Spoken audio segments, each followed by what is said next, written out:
another thing that I thought we could touch on, because this is sort of the glitz and the glamour of Samyama. People are always interested in, well, can you develop supernormal powers with this technique? Can I float through the air, and can I walk through walls, and can I heal the sick and raise the dead, and all that kind of thing? And of course, that's a big draw in the religions as well. If you read the New Testament and the Old Testament as well, they're just full of miracles, and these things, whether or not they're possible, my position on that is that everybody should find out for themselves about that. I think if you use a systematic practice, like the kinds of practices that we offer in AYP, and you stick with it long enough and take the time to use the other practices that support Samyama, like deep meditation and spinal breathing pranayama and yoga postures and all that. If you take the time, you will definitely develop not only more peace and creativity inside, but more power in your everyday life. And what most people find is maybe they're not walking across the waters right away, or maybe never in their life, but you do find more and more miraculous things going on in your life. And to me, supernormal power means being able to live life in happiness and freedom and not being scared about what's going to come around the corner. So, do you see any difference then in affirmations and Samyama? Only in technique. Only just you're adding meditation, quiet mind. Only in technique. I mean, we use very concise code word formulas called sutras in the technique that we use when we sit in meditation. But there are many forms of affirmation.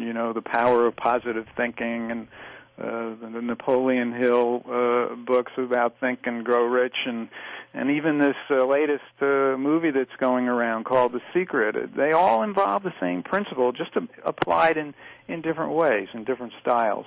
Right. Well, thanks for calling, John. Did that answer your question? It did. I just had one quick one, which is sort of related to this. What happens when there are contradictory intentions, either in an individual or in groups of people? One group of people might have one intention, another might have another intention. What sort of decides which one manifests? Inner silence decides. And that's really a good question, because it relates to a key point about Samyama.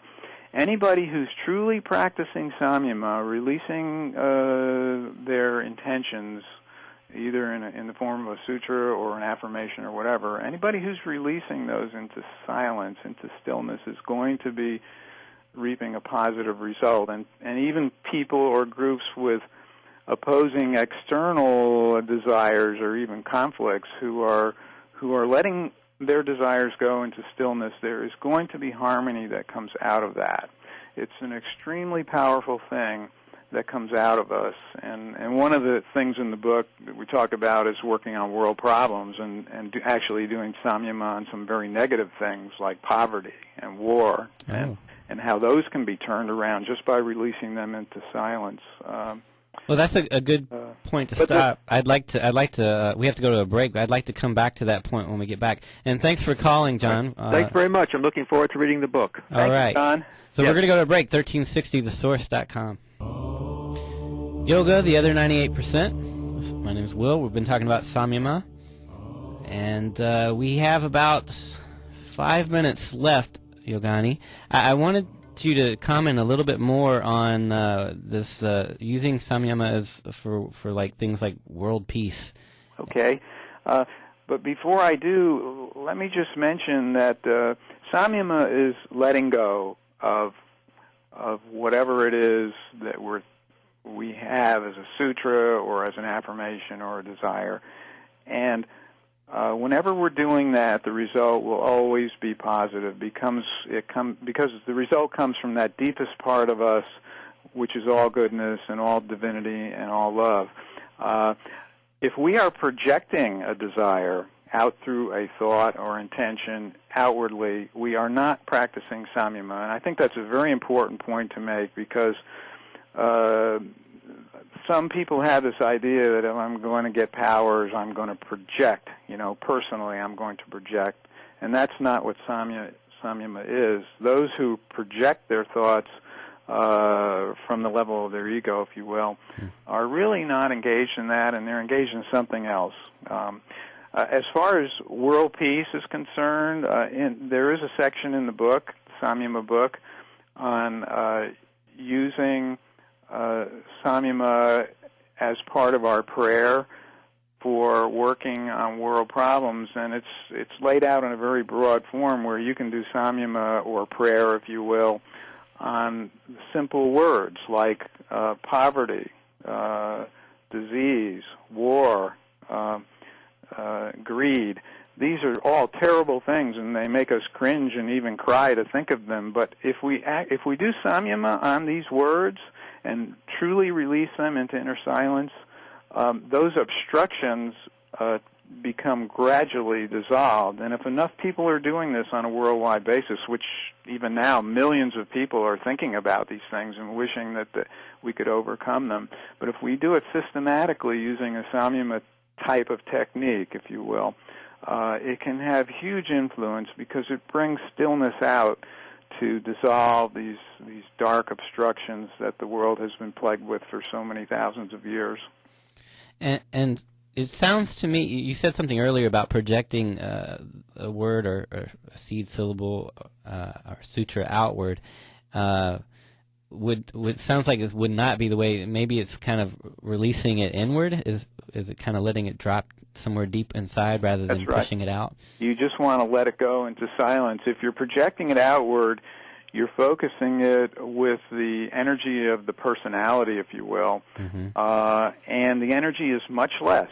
I mean, people do a lot of damage by projecting themselves out. In fact, you could say most of the problems in the world are caused by projection of desires on others. Yeah, just the mere mean intent, you can feel that coming off of someone. And even on ourselves. We do it to ourselves. So letting go is the key. In fact, the last section in the book is called Let Go and Let God. I think, I love that saying, and I think that kind of says it all, I guess. And it's not a passive thing either. Right. Would you want to speak more to that?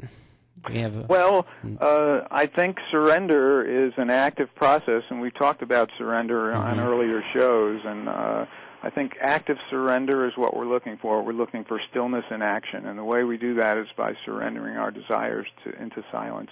All right. Well, we have about 1 more minute, so if you have any final thoughts for us, Yogani? Oh, gosh, we covered a lot, didn't we? Yeah, we sure did.